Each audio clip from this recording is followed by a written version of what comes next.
Hey there. So I'm on Twitter Spaces last night.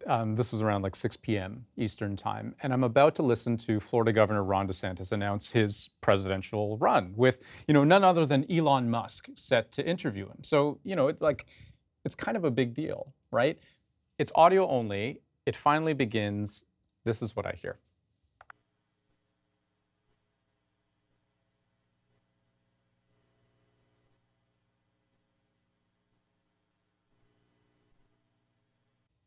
Yeah, so no need to adjust your volume. Like there was nothing. That's more or less what I and everyone listening heard for about 20 minutes. It was super awkward because every so often you just knew that the struggle was real. There's some delay. All right, we're just reallocating more server capability to be able to handle the load here. It's really going crazy. Yes, it turns out the whole thing just crashed under the load. And at one point I saw like almost 500,000 people there in the virtual room with me. And I got to say, it was weird because, just the way the faces are organized in this space, right beside me is kind of like this who's who of right-wing personalities. So, like going down the list, there's like Rudy Giuliani is there, Laura Ingraham, Tomi Lahren, Matt Gaetz, and we're all just kind of waiting there. Now, fortunately, it did eventually get underway. So I think we're back online here. Great. Well, I am running for President of the United States to lead our great American comeback. And there was also this campaign video launched at around the same time, pre-recorded, of course. Our border is a disaster. Crime infests our cities. The federal government makes it harder for families to make ends meet, and the president flounders. But decline is a choice. Success is attainable, and freedom is worth fighting for. So look, setting the video aside, it was a disastrous launch. But moving past that, you might be wondering at this point, who is Ron DeSantis? The man who, eventually did manage to announce that he's running for U.S. president against Donald Trump. Truth must be our foundation, and common sense can no longer be an uncommon virtue. So that's one version of Ron DeSantis. But take a look at this. This was him 5 years ago as introduced by his wife, Casey. Everyone knows my husband, Ron DeSantis, is endorsed by President Trump, but he's also an amazing dad. Ron loves playing with the kids. Build the wall. He reads stories. Then Mr. Trump said, "You're fired."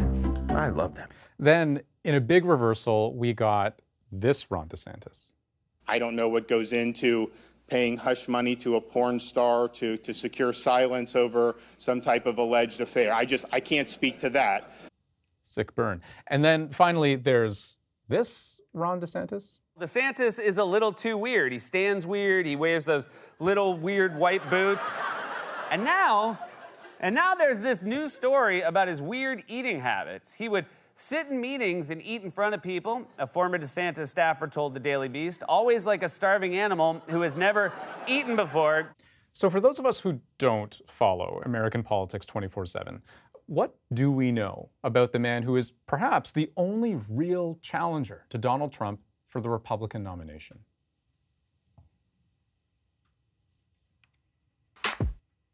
Okay, first, the ancient history, but I'll warn you, this will go by quick. Ron DeSantis is a 44-year-old Italian guy, second generation. He studied at Yale, was a pretty good baseball player, captain of the team, even coached for a bit. Went on to Harvard Law, joined the Navy, worked at Guantanamo, reached the rank of lieutenant commander, eventually went back to law and into federal politics, won his race to sit in the House, lost his race to sit in the Senate, and then... He's teaching Madison to talk. Make America great again. People say Ron's all Trump, but he is so much more. Big league. So good. I just thought you should know. Ron DeSantis for governor. So that ad aired while Donald Trump was president, and DeSantis was running for the Florida governorship, where he grew up. When we got involved with Ron, a lot of people were saying, "Do you think he can make it?" I said, he's going to make it because he's a champ, he's a winner, and I want you to say a few words. Ron, thank you. Now, Ron DeSantis, at this point, was still a relative unknown on the national stage. Trump's endorsement had an awful lot to do with him narrowly winning the race, but as governor, he would make headlines all by himself for his approach to the pandemic. Governor Ron DeSantis announced the state is fully reopened for business by lifting all restrictions on bars and restaurants and banning fines for not wearing a mask. Now, understand, this was at a time when most of us were still very much in lockdown. Cases were still skyrocketing, but people were getting antsy.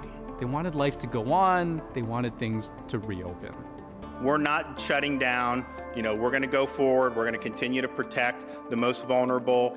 This was the moment DeSantis made a national name for himself. More than most in the United States, he managed to tap into what would become a real culture war flashpoint, this divide between perpetual lockdowns and freedom. DeSantis was among the first Republican governors to really argue for a more permissive approach to the coronavirus. There were restrictions just like there were in other states. I think it emulates Trump in certain ways. Donald Trump, generally speaking, would launch these culture wars with what he said rather than what he did as president. He's a friend of mine. I endorsed Ron, and after I endorsed him, he took off like a rocket ship. But then this funny inflection point, the moment in time where DeSantis' star seems to be rising, Trump's star seems to be falling, and the two stop seeing eye to eye. Donald Trump impeached. We followed freedom, and that's the reason why Florida's doing better. Tonight, Twitter silenced Trump permanently. The state of Florida is the place where woke goes to die. Now, the January 6th committee has referred Donald Trump to the Department of Justice to face 4 criminal charges. Or maybe it's more like Trump decided DeSantis was more of a threat than an ally. He was asked what would happen if he and DeSantis faced off against each other in a presidential race, and Trump told Yahoo Finance, if I faced him, I'd beat him, like I would beat everyone else. And then Ron DeSanctimonious. He's taking a shot at Ron DeSantis. He calls him Ron DeSanctimonious. Ron DeSanctimonious.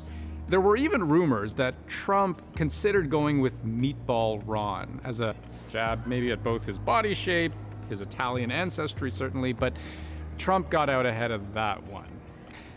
Anyways, while all of this is going on, DeSantis did manage to largely stay out of the mud, carving his own path instead.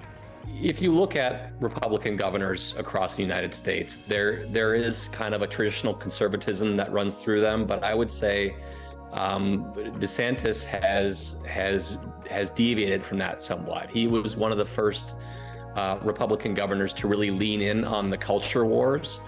This morning, a surprising scene in Martha's Vineyard. 2 planes filled with about 50 migrants landing on the island, according to emergency management officials. Last year, a political stunt orchestrated by DeSantis himself, flying a group of Venezuelan asylum seekers from San Antonio, Texas, to the much more Democrat-leaning Massachusetts, to Martha's Vineyard, effectively saying, you don't want to clamp down on immigration, then here you go. So there has been a massive community effort to provide them with housing and care. This was internationally condemned, but to his Republican base, maybe a shrewd way of making a pretty powerful point.